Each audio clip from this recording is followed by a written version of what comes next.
Hi guys! Welcome back to my channel. So another topic na naman yung pag-uusapan natin.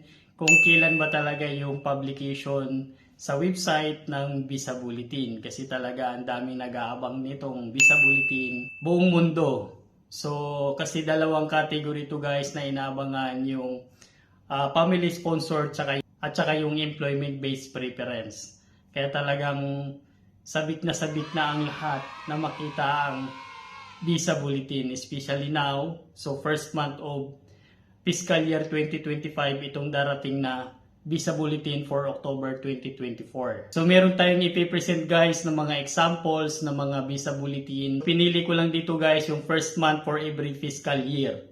But anyway guys, sasabihin ko na majority of the Visa Bulletin publication is between 6th of the month to 10th of the month. So between 6, 7, 8, 9, maximum to 10. So ito yung publication ng Visa Bulletin for every month. So maybe kung ma-upload ko tong video na to, now it's 7, maybe mamayang gabi lang guys, meron ng Visa Bulletin or maybe tomorrow. So sabik na ang lahat. Sana na lang talaga merong magandang final cut-off action date itong dala ng October 2024 Visa Bulletin. So guys, ito yung mga example natin, kailan natin malalaman kung kailan pinablish yung Visa Bulletin. For example guys, itong October 2023. So pag in-scroll down natin yan guys, so dito natin makikita kung kailan pinablish yung Visa Bulletin. Itong October 2023, pinablish siya ng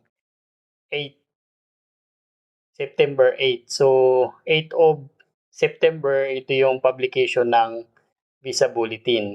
So another example guys, dito rin sa baba, yung September 2022, pinablish siya ng September 1.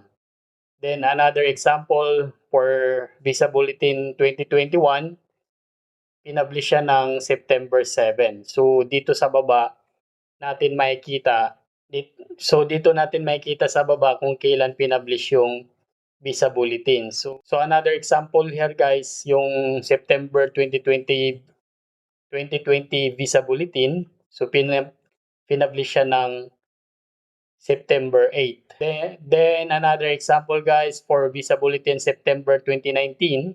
So pinablish siya nung 9th of the month of September.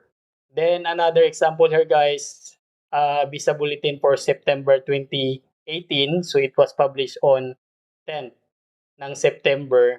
So as I said again guys, the Visa Bulletin majority, it will start published from 6 to 9, or maybe there's some situation na pinapublish nila ng 1 or maximum is 10. So the earlier is 1 and the maximum is 10th of the month.